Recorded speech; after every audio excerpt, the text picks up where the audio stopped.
Online lecture series में आप सभी का स्वागत है। आज हम लोग राष्ट्रीय पिछड़ा वर्ग आयोग का अध्ययन करेंगे। हमारे संविधान में 102 संवैधानिक संशोधन 2018 के द्वारा राष्ट्रीय पिछड़ा वर्ग आयोग का गठन किया गया है। विभिन्न प्रतियोगिता परीक्षा के दृष्टिकोण से इसके संबंध में जो भी महत्वपूर्ण तथ्य हैं, आज हम लोग उसका अध्ययन करेंगे। राष्ट्रीय पिछड़ा वर्ग आयोग की पृष्ठभूमि को यदि हम देखें तो प्रारंभ में राष्ट्रीय पिछड़ा वर्ग आयोग अधिनियम 1993 दिनांक 2/4/1993 से केंद्रीय सरकार द्वारा गठित किया गया था, जिसे लगातार 2016 तक 7 बार पुनर्गठित किया गया था। दिनांक 15/8/2018 के प्रभाव से केंद्रीय सरकार द्वारा राष्ट्रीय पिछड़ा वर्ग आयोग अधिनियम 1993 को निरस्त कर दिया गया। आपको 2-3 चीज़ ध्यान में रखना है। पहले जो राष्ट्रीय पिछड़ा वर्ग आयोग था, जो कि 1993 के अधिनियम के द्वारा गठित था, उसमें 2016 तक 7 बार पुनर्गठन किया गया और 15/8/2018 के प्रभाव से इस अधिनियम को समाप्त या निरस्त कर दिया गया। वर्तमान में कार्यरत आयोग, जिसको संवैधानिक दर्जा प्रदान किया गया है, ये हमारे संविधान में 102 संवैधानिक संशोधन 2018 के द्वारा इसका गठन किया गया है। हमारे संविधान में संशोधन करने के उपरांत हमारे संविधान के अनुच्छेद 338 बी को शामिल किया गया है और उसके द्वारा ही NCBC के नाम से सामाजिक और शैक्षणिक रूप से पिछड़े वर्ग के लिए आयोग गठित किया गया है। तो वर्तमान में जो आयोग है, इसे संवैधानिक दर्जा प्राप्त है। इससे पहले जो आयोग थी वो 1993 के अधिनियम के द्वारा गठित थी और उस अधिनियम को ही निरस्त किया जा चुका है। तो वर्तमान में कार्यरत आयोग है वो 8वां। इसको हम लोग 8वां इसलिए लिखा गया है क्योंकि इससे पहले इस आयोग को 7 बार पुनर्गठित किया जा चुका था। तो आपको 2-3 चीज़ ध्यान रखना है कि राष्ट्रीय पिछड़ा आयोग के संबंध में जो अधिनियम था 1993 का, वो कब समाप्त हुआ, उसमें कितने बार उस अधिनियम के द्वारा इस आयोग का पुनर्गठन किया गया और वर्तमान में कार्यरत आयोग को जो संवैधानिक दर्जा है उसके संबंध में आपको महत्वपूर्ण जो तथ्य है उसको ध्यान में रखना है। उसके बाद हम लोग इसकी संरचना देखते हैं आयोग की। हम देखते हैं आयोग में एक अध्यक्ष है, एक उपाध्यक्ष है एवं 3 सदस्य हैं, जो भारत सरकार के सचिव की श्रेणी और वेतन में हैं। हमारे जो आयोग में अध्यक्ष होंगे, उपाध्यक्ष होंगे, 3 सदस्य होंगे, इन्हें भारत सरकार के सचिव के रैंक की प्रदान किया गया है और उसी रैंक का इन्हें वेतन देने का प्रावधान भी किया गया है।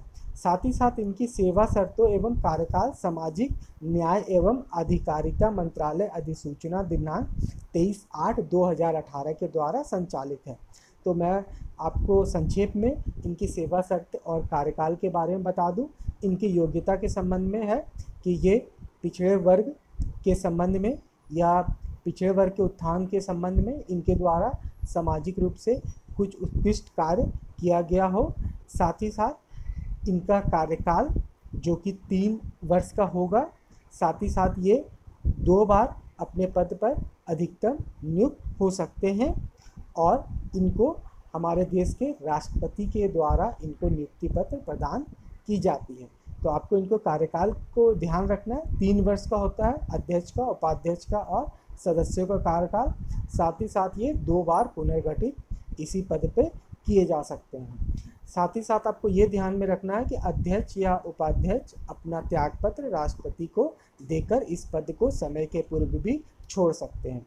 यदि अध्यक्ष अपने पद पर नहीं होते हैं तो उस स्थिति में उपाध्यक्ष के द्वारा इनका पदभार को ग्रहण किया जाता है।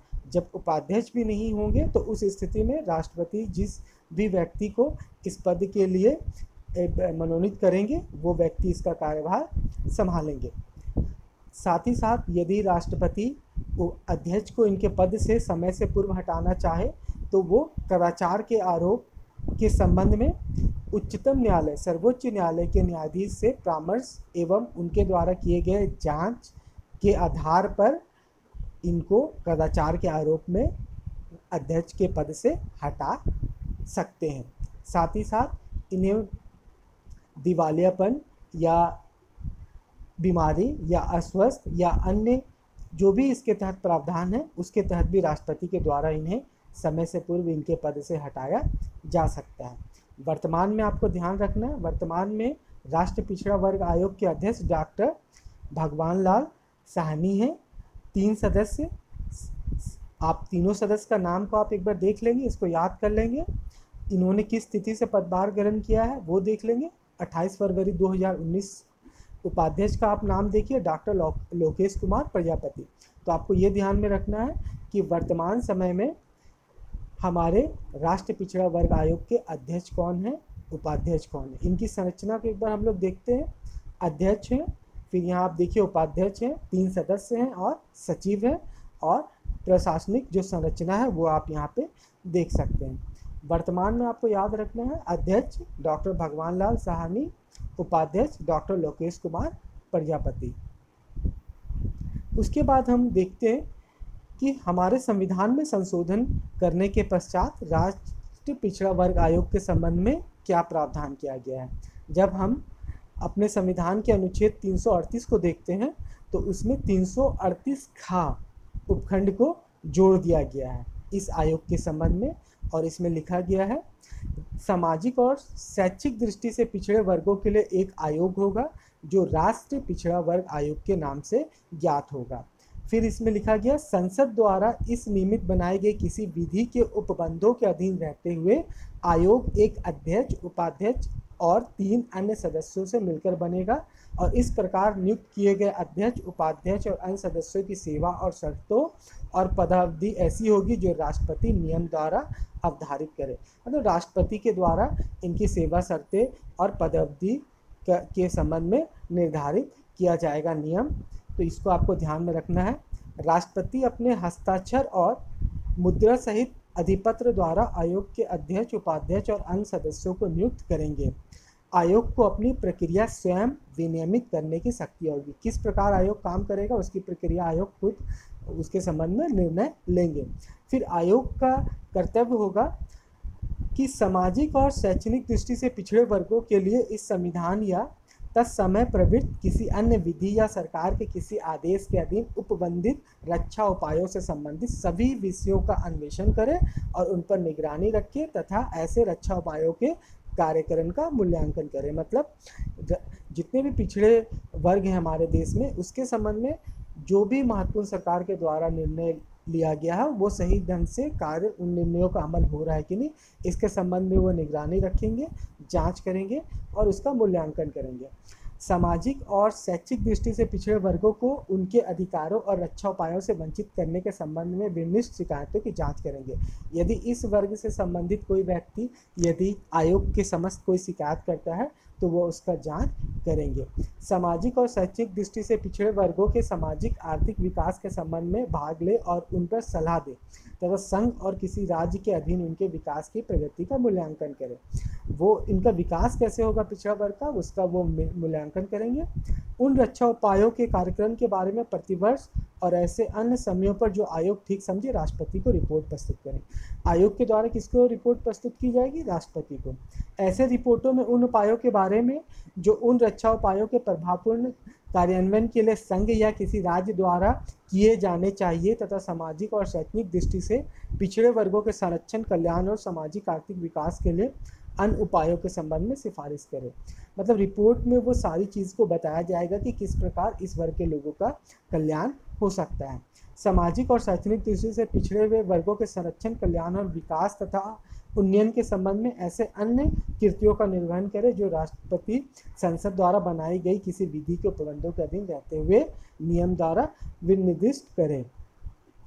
उसके बाद राष्ट्रपति ऐसे सभी रिपोर्टों को संसद के प्रत्येक सदन के समक्ष रखवाएंगे और उनके साथ संघ से संबंधित सिफारिशों पर की गई या किए जाने के लिए प्रस्तावित कार्रवाई तथा यदि कोई ऐसी सिफारिश अस्वीकृत की गई है तो अस्वीकृत के कारणों को स्पष्ट करने वाला का ज्ञापन भी होगा।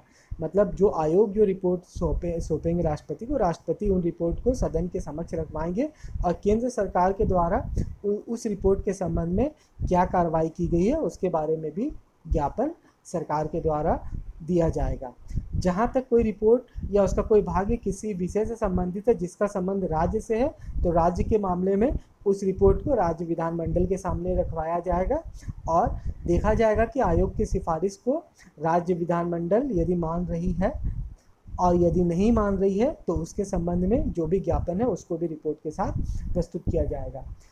साथ ही साथ आप देखिए, आयोग के पास वो शक्ति होगी जो वाद के विचरण करते समय सिविल न्यायालय को प्राप्त है। मतलब आयोग के पास यदि कोई शिकायत आएगी तो वो शिकायत को उसी प्रकार से उन्हीं शक्तियों का इस्तेमाल करके उन शिकायतों की जांच कर सकते हैं जिन शक्तियों का इस्तेमाल एक सिविल न्यायालय के द्वारा किया जाता है। तो हमारे देश में जो शक्तियाँ सिविल न्यायालय को प्राप्त है वो शक्तियाँ राष्ट्रीय पिछड़ा वर्ग आयोग को भी प्राप्त है। तो इसके अंतर्गत भारत के किसी भी भाग से किसी व्यक्ति को समन करना और हाजिर करना तथा शपथ पर उसकी परीक्षा करना। यदि आयोग को जांच के उपरांत भारत सरकार के अधीन या हमारे देश के अधीन किसी व्यक्ति को अपने समक्ष बुलाना है तो वो समन के माध्यम से उनको अपने पास बुला सकते हैं। किसी दस्तावेज को प्रकट और पेश करने की अपेक्षा कर सकते हैं। शपथ पत्रों पर साक्ष्य ग्रहण कर देंगे। किसी न्यायालय या कार्यालय से किसी लोक अभिलेख या उसकी प्रति की अधिपेक्षा करना। साक्ष्यों और दस्तावेजों की परीक्षा के लिए कमीशन निकालना। मतलब आयोग के पास एक शक्ति है और वो शक्ति किस प्रकार की है, तो सिविल न्यायालय की है और इसके आधार पर वो आयोग के समक्ष जो भी शिकायत यदि कोई व्यक्ति करता है जो कि पिछड़ा वर्ग से संबंधित है तो आयोग उस व्यक्ति की सभी समस्या का जांच एक न्यायालय के समान शक्तियों का उपयोग करते हुए करते हैं। आपको अगर राष्ट्रीय पिछड़ा वर्ग आयोग में शिकायत करना है तो आप राष्ट्रीय पिछड़ा वर्ग आयोग के अध्यक्ष को संबोधित कर आप अपनी शिकायत विस्तार से लिखकर इन्हें ईमेल के माध्यम से भी आप इन्हें भेज सकते हैं या आयोग के पता पर आप पत्र के माध्यम से भी इन्हें भेज सकते हैं। आयोग आपके पत्र प्राप्ति के उपरांत जो भी आवश्यक कार्रवाई होगी वो आयोग के द्वारा की जाती है। तो इस प्रकार हम लोग ने आज राष्ट्रीय पिछड़ा वर्ग आयोग का अध्ययन किया। यदि आपको ये लेक्चर पसंद है तो आप इसको लाइक कीजिए, इस चैनल को सब्सक्राइब कीजिए। Thank you.